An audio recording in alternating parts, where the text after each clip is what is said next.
오늘의 말씀은 베드로 후서 1장 19절인데요. 19절을 먼저 한번 읽겠습니다. 19절만 한번 읽겠습니다. 같이 읽겠습니다. 여러분 성경을 펴시고 그리고 같이 말씀을 나눴으면 좋겠어요. 19절 읽겠습니다. 또 우리에게는 더 확실한 예언이 있어 어두운 데를 비추는 등불과 같으니 날이 새어 샛별이 너희 마음에 떠오르기까지 너희가 이것을 주의하는 것이 옳으니라. 아멘. 제가 잠시 기도하겠습니다.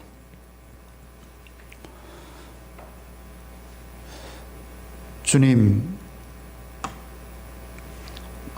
참으로 답답하고 여러 가지로 안타까운 현실을 우리의 삶이 그리 녹록하지 않은 상황 속에 있습니다.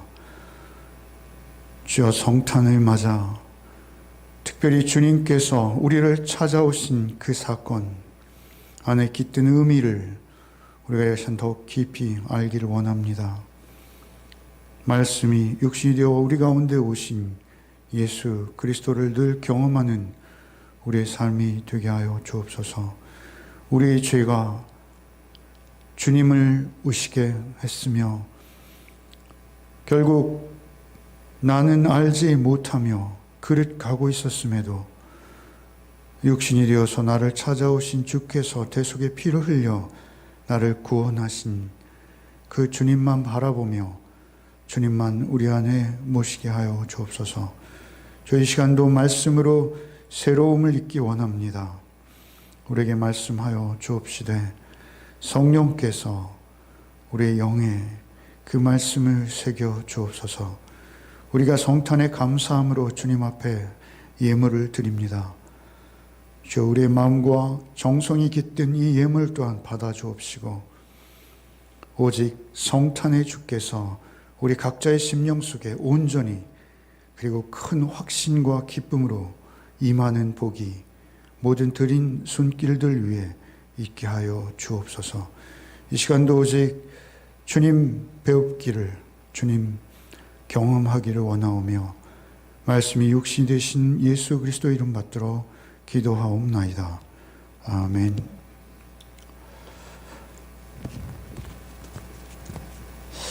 우리는 지금 올해의 마지막을 베드로 후서와 함께 보내고 있습니다. 베드로 사도께서는 이 서신을 기록하신 목적이 고난당하고 있는 참으로 큰 고난이죠. 초대교회 성도들에게 있어 그 고난은 우리가 상상을 할 수 없는 지경의 고난입니다. 그런데 그 고난을 격려하며 그 고난을 잘 참고 인내할 수 있도록, 그리고 그들이 바른 신앙생활을 이어갈 수 있도록 권면하고 있는 것이죠. 특별히 거짓 가르침에 대해서도 길게 언급하십니다. 특별히 거짓 선생들, 거짓 교사들이 너무나 많이 난무하고 있었고요. 그리고 특별히 그들은 교회 밖에 있는 것이 아니라 교회 안에 들어와 있었습니다. 그들로부터 거짓 가르침을 분별할 뿐만 아니라 더욱 수준 높은 하나님께서 기뻐하시는 성결한 삶을 살기 위해서 사도께서는 우리가 베드로 후서를 묵상하면서 본 대로 믿음을 특별히 강조하십니다. 믿음의 성숙만이 우리의 삶을 주께서 기뻐하시는 삶으로 살아낼 수 있기 때문에 그렇습니다. 믿음 위에 모든 것이 가능한 것이죠. 믿음이 없으면 모든 것은 사상 누각이 되어지는 것이죠. 믿음 위에 모든 것을 쌓는 것입니다. 그 믿음이라는 것도 결국은 예수 그리스도를 믿는 믿음이요, 그 예수 그리스도의 성품에 우리가 참여하는 것이죠.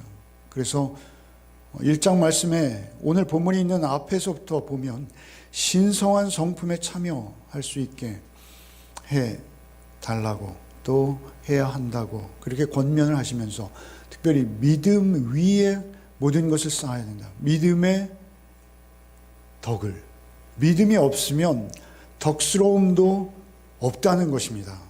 믿음 위에만 덕스러움이 있을 수 있고 그 덕스러움 위에 지식을, 그리고 지식 위에 절제를, 절제 위에 인내를, 인내 위에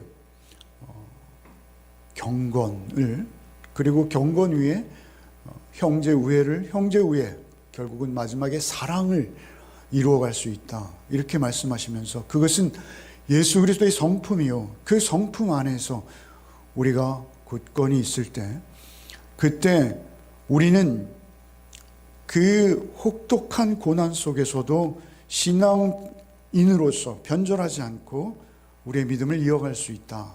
이렇게 그들을 권면하시는 것이죠. 그 권면하시면서 특별히 예수님을 자신이 직접 경험한 것을 간증하시는 것이죠. 그러니까 우리 신앙에 있어서 가장 중요한 부분 중에 하나는 무엇이냐면 우리가 예수를 직접 경험하는 것입니다. 우리가 참 짧죠. 예수를 경험하는 그 경험이 우리에게 일천합니다. 거의 없습니다. 그럼에도 불구하고 우리가 예수를 경험한 만큼 우리의 믿음이 믿음될 수 있는 건 사실입니다. 그래서 변화산의 경험을 말씀하세요. 특별히 우리의 경험과는 많이 다르죠. 그러나 베드로 사도께서는 주님을 직접 배웠고 만지고 함께 먹고 마시고 또 주무시기도 하시고 말씀을 듣기도 하시고 그러면서 함께 살아서 현존하시는 주님을 경험한 것이죠. 그래서 그 경험을 변화산 경험과 이어서 말씀하십니다. 오늘 본문은 특별히 그 경험을 간증하시는 중에 나오는 19절 말씀이에요. 그 19절 말씀 중에도 우리에게는 더 확실한 예언이 있어 라는 이 말씀을 가지고 오늘 여러분과 성탄의 메시지로 나누기를 원합니다. 우리에겐 더 확실한 예언이 있어 라는 이 말씀이 과연 어떤 배경하에서 이 고백들이 등장하고 있는지를 우리는 보기 원하는 것이죠. 16절부터 우리가 한번 앞을 보시고 읽겠습니다. 16절부터 한번 읽겠습니다. 우리 주 예수 그리스도의 능력과 강림하심을 너에게 알게 한 것이 교묘히 만든 이야기를 따른 것이 아니요 우리는 그의 크신 위엄을 친히 본 자라. 지극히 큰 영광 중에서 이러한 소리가 그에게 나기를 이는 내 사랑하는 아들이요 내 기뻐하는 자라 하실 때 그가 하나님 아버지께 존귀와 영광을 받으셨느니라. 이 소리는 우리가 그와 함께 거룩한 산에 있을 때 하늘로부터 난 것을 들은 것이라. 또 우리에게는 더 확실한 예언이 있어 어두운 데를 비추는 등불과 같으니 날이 새어 샛별이 너희 마음에 떠오르기까지 너희가 이것을 주의하는 것이 옳으니라. 참으로 많은 내용들을 품고 있어요. 그러나 이미 말씀드렸듯이 변화산에서 예수께서 변화되어지시는 예수의 신성을 목격한 것이죠. 그 변화되어지심으로 말미암아 하늘로부터 예수를 향해 이는 내 사랑하는 아들이요 라는 하나님의 음성을 직접 들은 것이죠. 사실 우리는 그러한 경험을 할 수는 없어요. 그러나 우리가 예수를 믿을 때 우리는 각자 다르고 또 더욱 확실하지는 않지만 희미하나 주님을 우리도 경험할 수는 있습니다. 그런데 중요한 것은 그 경험을 간증하시는 사도께서 19절에 이런 말씀을 하세요. 또 우리에게 더 확실한 예언이 있어 이렇게 말씀하세요. 자기의 경험, 그 변화산의 경험, 주님을 경험한 그 경험보다 더 확실한 예언이 있어. 어두운 데를 비치는 등불과 같으니 그 예언은 어두운 데를 비치는 등불과 같다. 이렇게 말씀을 이어가시는데 특별히 더 확실한 예언이 있어 이렇게 말씀하세요. 이것은 헬라어로 프로페타곤, 로곤인 거예요. 이것은 번역하면 예언적인 말씀으로 말씀이 있어 이런 의미예요. 예언적인 말씀, 우리가 잘 아는 로고스, 로곤이라고 기록되어진 그 로고스는 성경과 동의어입니다. 여러분 유대인에게 있어서 당시 구약 성경은 영감된 성경 모두가 예언입니다. 예언. 그래서 오늘 본문의 번역은 말씀으로 하지 않고 확실한 예언이 있어서 그 예언은 어두운 데를 비춘다 이렇게 말씀하세요. 그러니까 예수 그리스도를 경험한 그 경험과 그 더 확실한 예언이 있다라고 말씀하시는 것이죠. 그 경험을 말씀하시는 중에 더 확실한 예언이 있어. 그래서 우리는 이 말씀을 읽을 때 이렇게 받아들일 수 있어요. 그것은 무엇이냐면 구약의 모든 말씀, 기록된 로고스, 그 말씀이 말이죠, 내 경험보다 더 확실하다라는 어떤 비교 우위로 우리는 말씀을 이해할 수 있어요. 받아들일 수 있어요. 그러나 사실 본문에서의 정확한 의미는 그러한 뉘앙스가 아닙니다. 그것은 무엇이냐면요, 말씀이 경험보다 더 확실하다는 것이 아니에요. 여러분, 우리가 경험은요, 기록된 말씀과는 또 비교할 수 없는 차원이 있습니다. 그것은 어떠한 경험이 되었던 우리의 경험치는 우리의 삶의 절대적인 부분이에요. 그래서 우리가 주님을 경험하지 않고 주님을 온전히 신뢰한다라는 것은 쉽지 않습니다. 그러나 어찌되었던 여기서 지금 본문에서 말씀하시는 말씀은 경험보다 확실한, 그래서 비교하는 그러한 말씀이 아니라 사실은 경험이 말씀으로 인해서 더욱 확실하게 증명되었다라는 의미예요. 여러분, 이것은 예언이 다른 어떤 것보다 더욱 확실한 증명이 될 수 있었던 것은 자기의 경험치 위에서 경험되어져서, 그 변화산의 경험은 예언의 말씀, 곧 그 예언이 성경대로 온전히 자기에게 이루어지는 것을 확신하게 되었다라는 그런 의미로 바라봐야 되는 것이에요. 이해해야 되는 것이에요.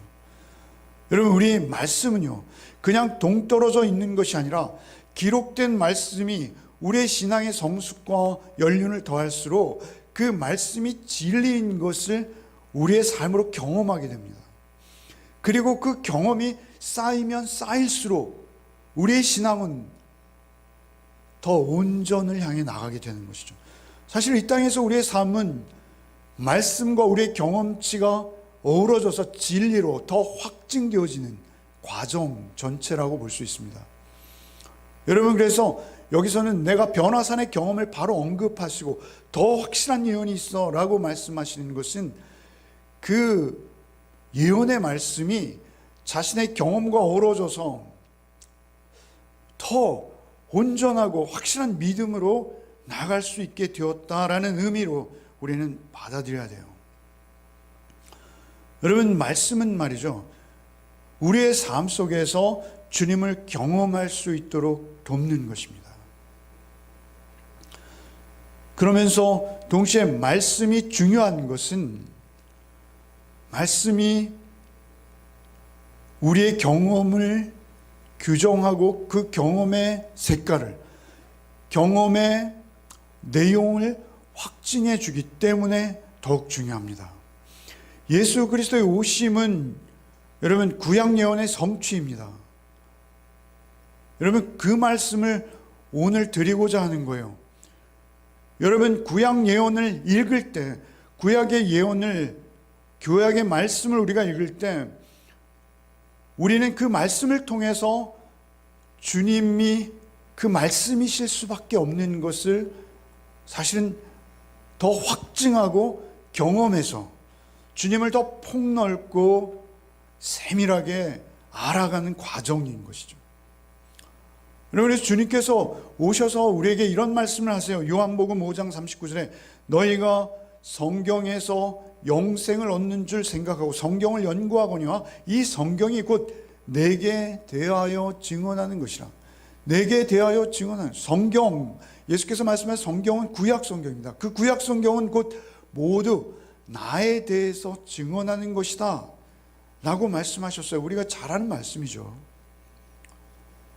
여러분, 우리가 엠마오로 가는 제자들에게 나타나신 예수께서 누가복음 24장 44절에 이렇게 또 이르시되 내가 너희와 함께 있을 때 너에게 말한 바 곧 모세의 율법과 선지자의 글과 시편에 나를 가리켜 기록된 모든 것이 이루어져야 하리라 한 말은 바로 나를 가리킨 것이다, 이렇게 말씀하시는 것이죠. 여러분, 우리가 성경을 읽으면서 늘 가져야 하는 가장 중요한 의미는 무엇이냐면, 구약을 읽으면서도 우리가 늘 잊지 말아야 될 것은 무엇이냐면, 그 모든 것들이 예수 그리스도에서 완성하실 그 모든 것들을 향하고 있다는 거예요. 여러분, 구약 전체를 읽으면 구약 전체에서 일관되게 흐르고 있는 하나의 느낌이 있습니다. 그것은 무엇이냐면, 뭔가 오실 그분을 대망하고 있다는 거예요. 그것이 구약에서도 구체적으로 메시아라는 존재로 표현되기도 합니다만, 구약의 모든 개념들 말이죠, 그것들은 오직 신약으로만 완성될 수 있어요. 신약이 없으면 구약의 모든 개념들은 완성될 수 없다는 것이죠. 구약에서, 여러분, 제가 늘 구약을 이렇게 강해하면서 구약을 말씀드리면서 그 안에서 예수 그리스도를 찾는 듯 보여요. 그죠? 저도 그 구약의 말씀 안에서 예수 그리스도를 찾기 위해서 부단히 노력했죠. 그런데 사실은 말이죠, 그리스도를 경험하지 않으면 구약을 바르게 읽을 수도 이해할 수도 없습니다. 뒤집은 거예요, 말을 그냥. 그러니까 예수 그리스도를 우리가 신약에서 온전히 경험하지 않은 자가 구약을 또렷하게 이해한다는 것은 불가능해요. 그런데 신약에서 예수 그리스도를 이해한 자는 구약을 읽을 때 더 또렷하고 분명한 개념들을 이해할 수 있습니다. 여러분, 우리가 지금 가령 이런 예를 들겠습니다. 우리가 지금 역대기하를 묵상하다가, 길게 묵상했죠. 2달을 묵상하다가, 그리고 이제 베드로 후서로 왔어요. 그런데 우리가 역대기하를 읽으면서 악한 왕들도 있고 선한 왕들도 있습니다. 그러나 그 선한 왕조차도 온전하지 못해요. 선한 왕이 남유다를 통치하고 있음에도 불구하고 그 가운데 많은 부조리와 불의가 있고요, 어려움이 있어요. 그러한 모습들을 보면서 우리는 무엇을 보냐면요, 예수께서 이루실 나라를 보는 거예요. 나라를. 그러니까 그토록 선하고 최선을 다해서 남유다를 섬겼지만 그래도 계속 실수하고 넘어지는 왕들 속에서 우리에게 완전한 왕은 그러면 누구란 말인가를 궁금하게 하고, 그리고 그 왕을 대망하는, 그 왕이 오실 것을 바라보도록 하는 그러한 모습 속에서 우리는 그 구약을 읽게 되는 것이죠. 그리고 이제 신약의 예수 그리스도를 경험한 우리는 이제, 예수께서만이 온전한 왕이시구나. 그래서 신약은 예수를, 특별히 계시록으로 가면 만왕의 왕, 만주의 주라고 표현하는구나. 그 연약해 보이는 예수이지만 그분만이 온전한 하나님 나라를 통치하고 그 나라를 섬기고 그 나라를 다스릴 수 있는 영원한 왕은 예수밖에 없구나. 그 왕이 몸소 피 흘려 죽임을 당하심으로 우리를 구원해 내시는 영원한 왕이시구나. 의의 왕이시구나. 완전한 의인은 예수 그리스도만 성취하실 수 있을 뿐만 아니라 그 의로움, 여러분, 이 세상에 얼마나 불의합니까? 국가의 가장 큰 기능 중에 하나는 사법이라고 그랬죠. 공정하게 재판하는 재판 말이죠. 공정하게 재판하는 나라는 이 땅에 없습니다. 그래서 우리는 만왕의 왕, 만주의 주, 완전한 의의 재판장 되시는 예수 그리스도를 대망하며 하나님의 나라를 꿈꾸는 거예요. 우리가 영원히 살 그 나라를 바라는 것이죠. 바라보게 되는 것이죠.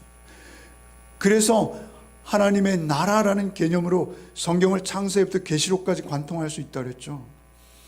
그 나라의 개념 속에서도 주님이 오셔야만 하는 거예요. 그래서 주님이 2020년 전에 베들레헴 그 말구유에 당신의 몸을 눕히신 거예요. 하나님이 인간이 되시는 것은 신비입니다. 그런데 그 신비가 우리에게 현실이 될 수 있도록 성경은 그것을 치밀하게 안내하고 있는 거예요. 나라의 개념이 그런 겁니다. 나라. 여러분, 그런가 하면 여러분, 우리 성경을 보면서 많은 제사들이 있어요. 여러분, 구약은 과도기예요. 모형과 그림자라고 히브리서 저자는 말하죠. 여러분, 그 많은 제사들, 여러분, 나라를 말씀드렸습니다만 구약에 등장하는 모든 왕들이 예수를 비추고 있고 그 제사들도 역시 예수를 비추고 있는 거예요. 구약의 그 많은 제사들이 무엇을 의미하고 있습니까? 그 제사들은 아주 일시적이고 불완전한 모습으로 우리에게 찾아오죠. 여러분, 그 일시적이며 불완전한 제사의 모습들, 여러분, 1년에 한 번 아론과 같은 제사장이, 그 아론의 후손인 그 제사장들이 1년에 한 번 지성소에 들어가서 대속죄일에 제사하는 것, 그것은 불완전해요. 여러분, 그 불완전한 제사로 구원받을 수 없다라고 말씀드리는 게 아니에요. 그 불완전한 제사이지만 구원은 그 안에도 있습니다. 그러나 그 보다 완전한 제사로 그 모든 제사를 완성하시는 분은 예수 그리스도 한 분이세요. 그래서 예수 그리스도께서는 이 땅에 오신 거예요. 우리가 성탄을 맞고 성탄을 보내면서 예수 그리스도의 이 땅에 오심은 무엇이냐? 나라를 완성하는 것이요, 제사를 완성하는 것이다. 예수께서 1년에 한 번 드려지는 그 대속죄일을 완성하시기 위해서 십자가를 지시기 위해서 이 땅에 탄생하신 거예요. 여러분, 구약에서 말하는 샬롬이라는 개념도 있죠. 여러분, 개념으로 먼저 예수 그리스도께서 왜 오셔야 했는가를 정리하는 것입니다. 샬롬은 평화, 평안이에요. 그래서 유대인들은 만나면 서로 평안하뇨, 샬롬 이렇게 인사를 하잖아요. 우리가 잘 알고 있잖아요. 그런데 그 샬롬도, 구약의 샬롬은 불완전합니다, 여러분. 평안하뇨라고 묻고 있지만 결코 그들이 완전한 평안을 누리지 못하고 있어요. 그런데 그 완전한 평안은 누가 이루십니까? 그것은 오직 하나님과 우리 사이에 원수되었던 관계를 해결하시고 하나님과 우리 관계에 있어서의 완전한 평안을 이루어 주시는 그 평안, 그 샬롬, 고린도후서 5장 18절 말씀에 모든 것이 하나님께로서 났으며 그가 그리스도로 말미암아 우리를 자기와 화목하게 하시고, 결국 그 평안은 그리스도께서 하나님과 우리를 화목하게 이어 주심으로 완성되는 거예요. 구약의 모든 개념들이 다 그래요. 여러분, 구약의 구속의 개념이 있습니다. 구속의 개념, 구원의 개념은 무엇입니까? 그것은 우리가 노예되었을 때 하나님께서 우리를 그 죄에 끌려서 질질 끌려가는 우리를 자의적이며 하나님의 사랑으로 거듭난 그러한 구원의 백성, 구원의 자녀로 우리를 만드시는 그런 개념이에요. 그것은 노예 시장의 그림 언어입니다. 여러분, 우리가 말하는 메타포, 그 비유예요. 그런데 그 노예를 해방하기 위해서는 반드시 노예를 값주고 사야 돼요. 그 노예를 값주고 대속해내지 않으면 노예는 자유를 얻을 수 없다는 것이죠. 그에게 자유를 주는 길은 오직 그의 값을 치루어 줄 때만 자유가 가능해지는 것이죠. 그런데 우리는 다 노예가 된 이유가 뭐냐면 죄에게 팔렸기 때문에 그래요. 죄의 종이 되어버린 거예요. 그 종으로부터 우리를 해방하시는 그 구속의 메타포, 구속의 그림은 오직 예수 그리스도로만 완성되는 거예요. 예수께서 자신의 피는 비싼 거예요, 여러분. 하나님의 아들의 피로 그 값을 치러서 우리를 그 죄의 종에서부터 해방시켜 주시기 위한, 구속을 위한 여러분 성탄인 거예요. 베들레헴에 그분이 우리를 구속하기 위해서 태어나신 것이죠. 여러분, 새 언약이라는 개념 또한 동일합니다. 여러분, 구약의 언약은 율법이죠. 율법은 그 누구도 지킬 수 없어요. 아무도 그 율법을 지켜낼 수 없어요. 남유다의 역사, 그 역사는요, 계속 율법을 지키지 못해서 끌려가다가 결국은 다시 포로가 되는 역사이죠.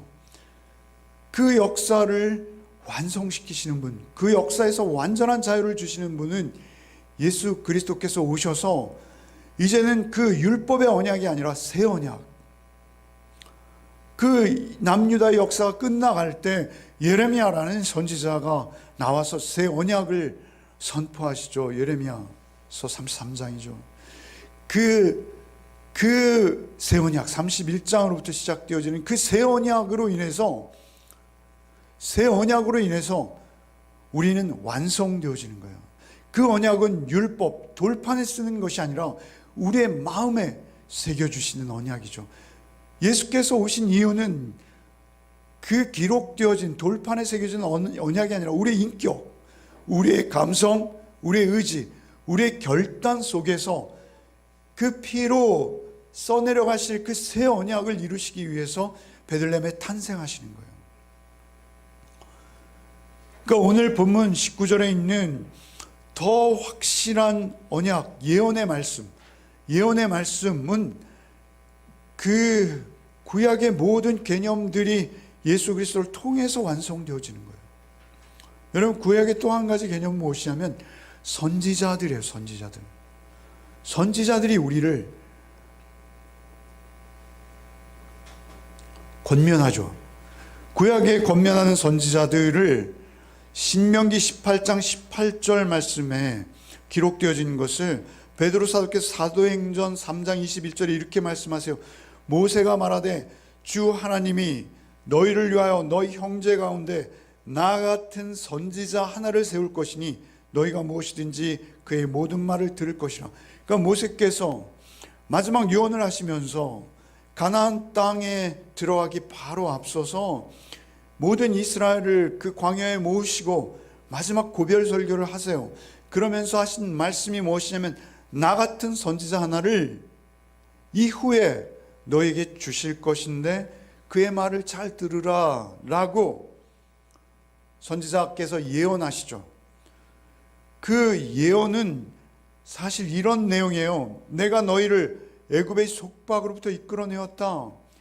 나는 이 광야길을 통해서 너희를 애굽에서부터 가나안까지 인도했어. 그러나 이것은 모형이고 그림자일 뿐이야.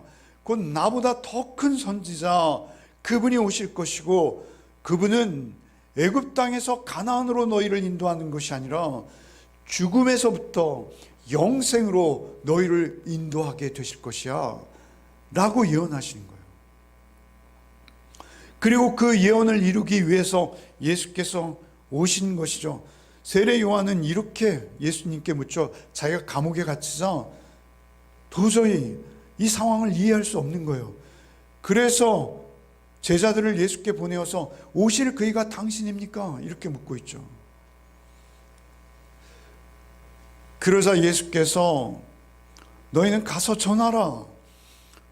그가 오시면 눈먼 자가 보게 될 것이요 병든 자가 낫게 될 것이요 귀머거리가 듣게 될 것이요 죽은 자가 살아나리라.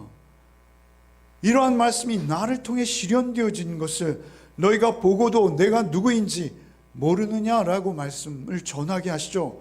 그러니까 결국은 우리에게 있어서 그 온전한 선지자로서의 완성된 모습은 예수 그리스도를 통해서 가능한 거예요.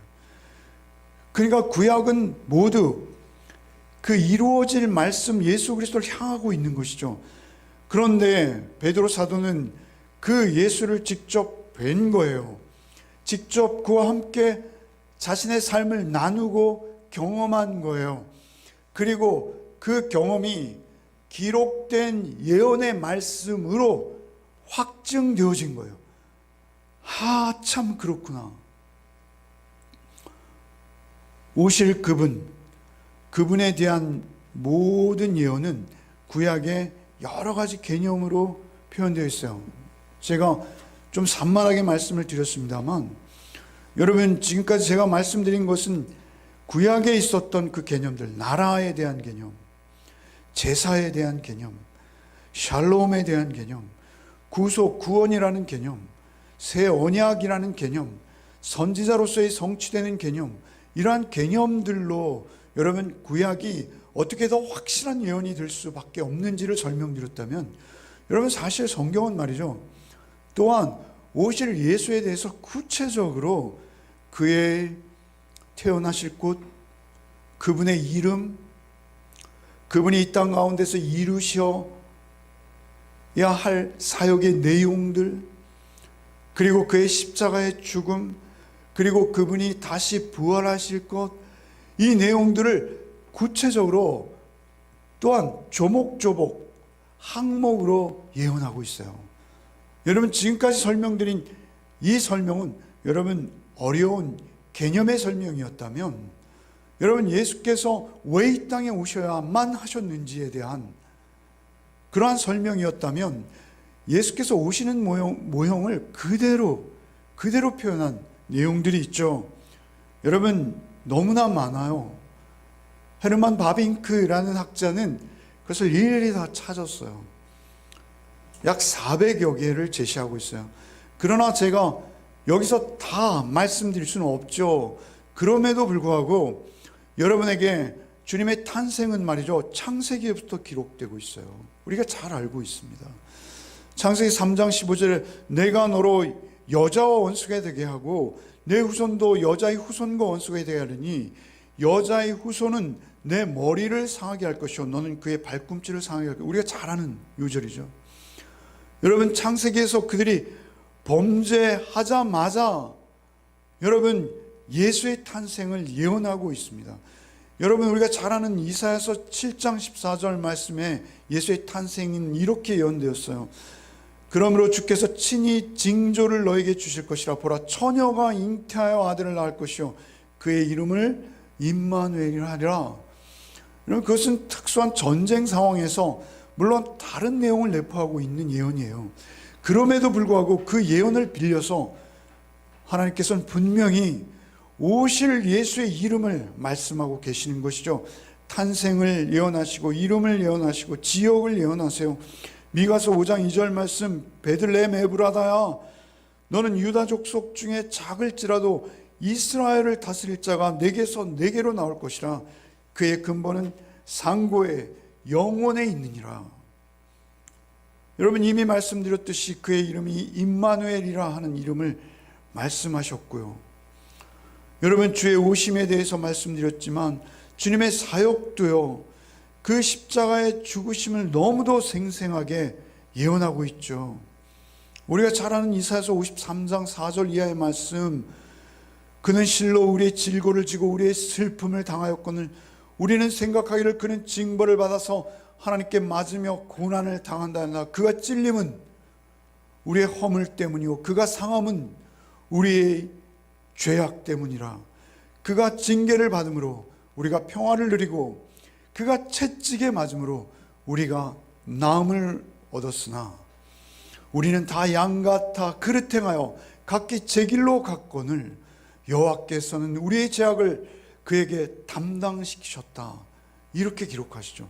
여러분 이것은 예수의 십자가의 죽음을 마치 옆에서 보는 듯 자세하게 예언된 것이죠. 예수께서 오시기 700년도 전입니다. 그렇게 더욱 확실한 예언이 베드로의 입을 통해서 나오고 있는 거예요.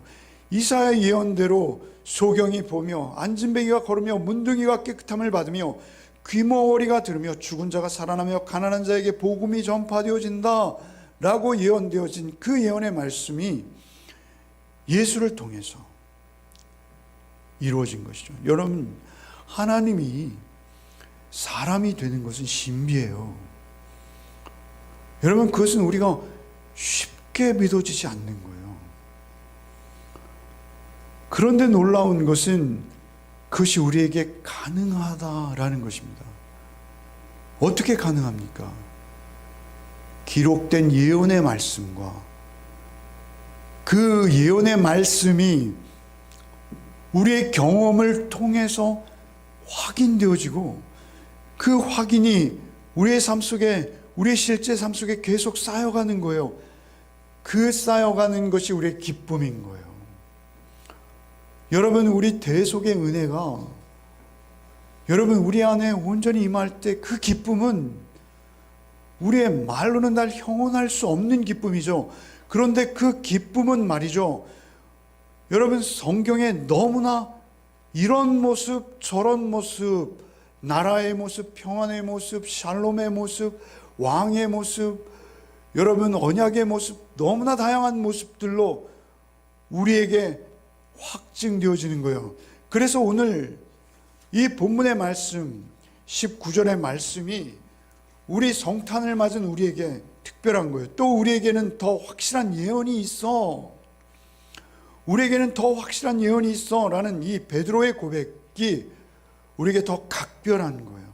이 고백이 우리에게 경험되어진 생명 얻었음, 생명 얻음의 확신을 더 확신되도록 이해시켜 주는 거예요. 여러분, 오늘 말씀은 사실 제가 전하면서도 좀 쉽지 않아요. 그럼에도 불구하고 여러분 다시 좀 반복해서 들어주셨으면 좋겠어요. 이 더욱 확증되어진 예언의 말씀, 제가 앞서 말씀드렸지만 헤르만 바빙크는요, 구약의 그리스도에 대한 예언이 456번, 오경의 75번, 선지서의 243번, 또 나머지 부분에 138번이라고 세웠어요.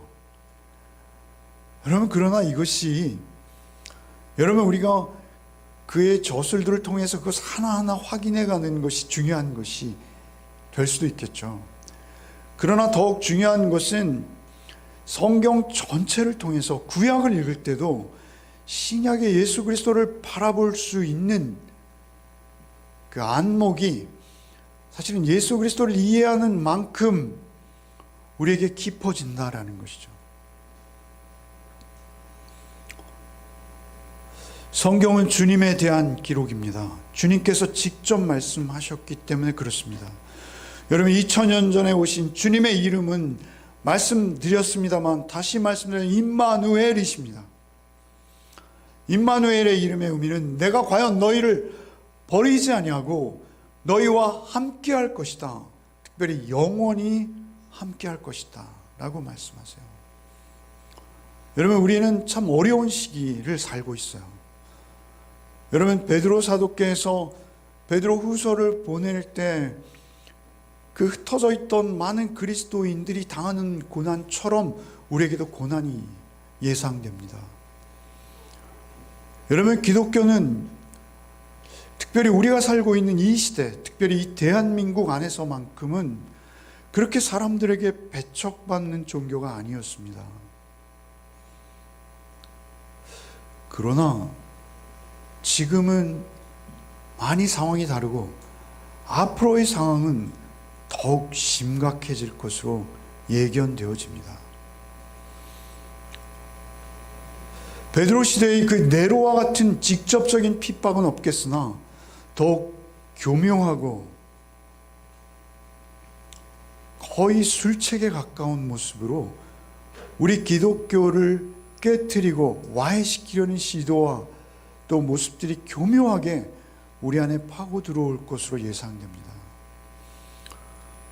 여러분, 이러한 시대에 우리의 믿음을 잃지 않고 그 믿음을 지킬 수 있다는 것은 오늘 우리의 본문에서 우리가 느낀 바대로 그 베드로의 경험과 같은 경험은 우리가 누릴 수 없으나 성령께서 오셔서 더 확실한 예언으로 우리에게 증거되어진 예수 그리스도의 오심을 증거해 주시는 그 내용들을 하나하나 우리가 경험해 나갈 때만 우리가 주님 안에 살아갈 수 있는 거예요.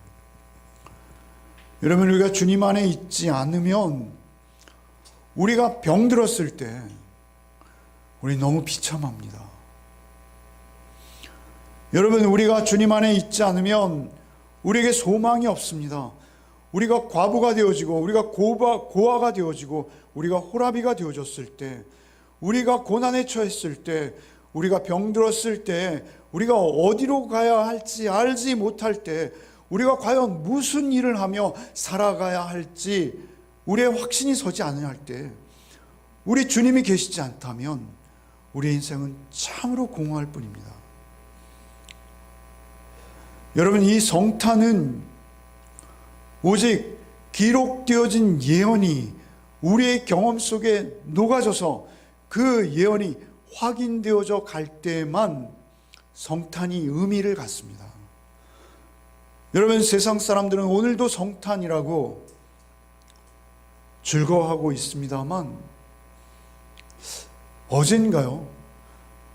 TV 뉴스에서 보니까요, 성탄절 산타크로스가 요양원에 가서 그 외로운 노인들에게 선물을 전했다는 것이죠.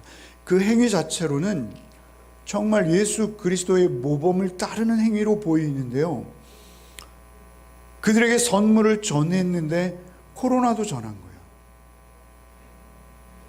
그래서 산타크로스 한 사람으로 인해서 70명이 감염되었다라는 뉴스를 보았어요. 우리가 우리의 삶 속에서 과연 예수의 오심이 무엇이고, 그 예수의 오심 속에서 우리의 분별력 있는 삶이 어떻게 가능해질 것인가 라는 점에 있어서만큼은 우리가 세상의 분위기나 세상의 모습의 성탄이 우리에게 의미를 주는 것이 아니라, 우리가 말씀이 육신이 되어서 하나님의 아들이 사람이 되어서 우리 가운데 찾아오셨을 뿐만 아니라 그 주님을 우리가 말씀을 통해서 경험하는 그 경험의 깊이와 너비가 더해가지 않으면 우리도 허울뿐인 그리스도의 모습일 수밖에 없다는 것입니다. 우리의 모습이 주님 앞에서 더욱 겸손할 뿐만 아니라 주님의 온전한 그 사랑의 모습을 담기 위해서는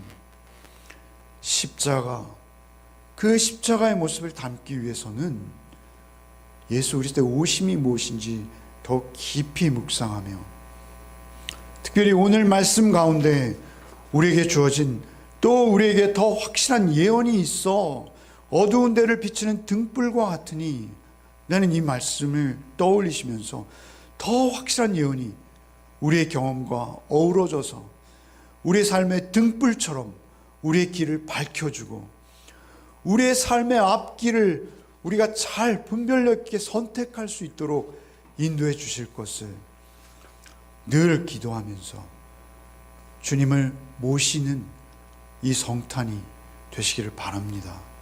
예언의 말씀을 통해서 주님을 모시는, 그리고 그 말씀을 통해서 여러분의 경험이 더욱 깊어지는 올 성탄이 되시기를, 그래서 여러분의 믿음 위에 지식과 절제와 인내와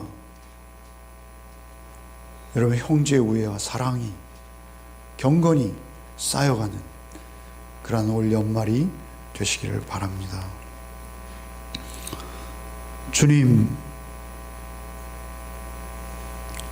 참으로 우리의 생애와 삶이 주님 없이는 너무도 공허한 것을 봅니다. 주 임마누엘의 주께서 우리를 버리지도 아니하시고 우리를 떠나지도 아니하시리라 약속하시며 우리를 찾아오셨습니다. 참으로 우리의 신앙의 해가 거듭될수록 더욱 그 주님의 모습이 또렷이 우리 안에 말씀으로 확증되어지는 기쁨이 우리에게 있게 하여 주옵소서. 예언의 말씀이 우리 안에 하루하루 경험되어져 가는 기쁨이 우리에게 있게 하여 주옵소서.